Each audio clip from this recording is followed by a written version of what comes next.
السلام علیکم خواتین و حضرات، آپ سن رہے ہیں میرے فنی جوکس۔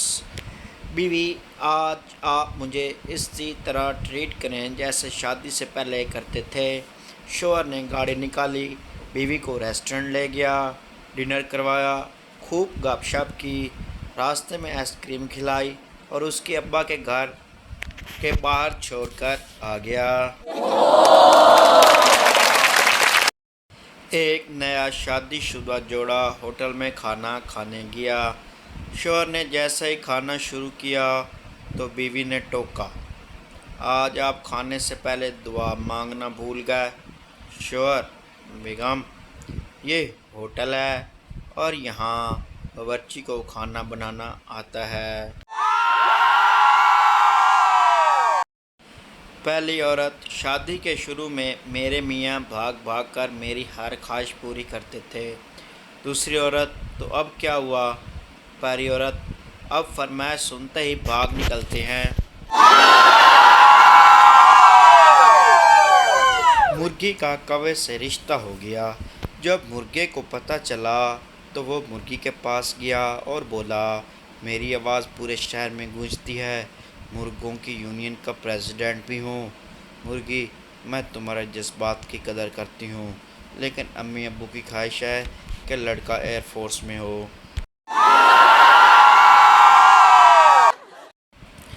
ڈاکٹر نے مریض کو تھوڑا الگ کر کے کہا، آپ کے شوہر ٹھیک ہو سکتے ہیں بشرطے کہ آپ انہیں کوئی ٹینشن نہ دیں، ان کا خیال رکھیں، ان کی دل و جان سے خدمت کریں۔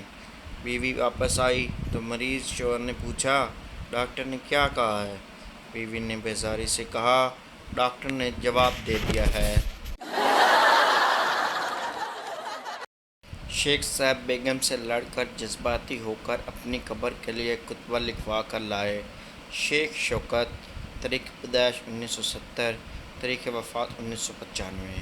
بیگم نے خطبہ پڑھا تو بولی، آپ تاریخ وفات غلط لکھوا لائے ہیں، 1995 میں تو ہماری شادی ہوئی تھی، آپ کو 2015 لکھوا آنا تھا۔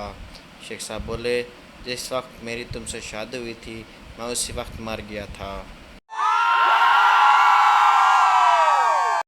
ایک دفعہ جنگل میں گھوڑے اور گدھے کی بحث ہوئی۔ گھوڑے نے کہا، آسمان کا رنگ نیلا ہے، جبکہ گدھے کا کہنا تھا کہ آسمان کالا ہے۔ بات بڑھی تو گھوڑے نے کہا، چلو اپنے بادشاہ کے پاس چلتے ہیں۔ دونوں شیر کے پاس پہنچے اور تمام قصہ سنایا۔ شیر نے سب کچھ سننے کے بعد کہا کہ گھوڑے کو جیل میں ڈال دیا جائے۔ گھوڑے نے احتجاج کرتے ہوئے کہا، بادشاہ سلامت، یہ کیسا انصاف ہے، صحیح بھی میں ہی ہوں اور جیل میں بھی مجھے جانا پڑ رہا ہے۔ بادشاہ نے کہا، بات صحیح ہے غلط کی نہیں ہے، تمہارا قصور یہ ہے کہ تم نے ایک گدھے سے بحث کیوں کی۔ ٹریکٹر میں لگے گانے اور بڑھاپے میں کی ہوئی شادی صرف گاؤں والوں کے کام آتی ہے۔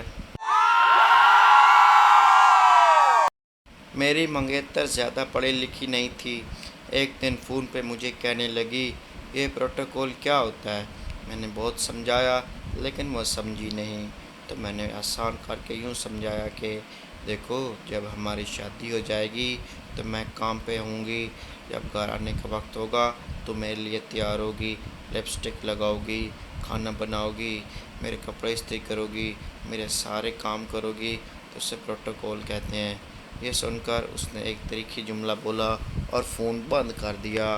خواب تو نہیں دیکھ رہے آپ؟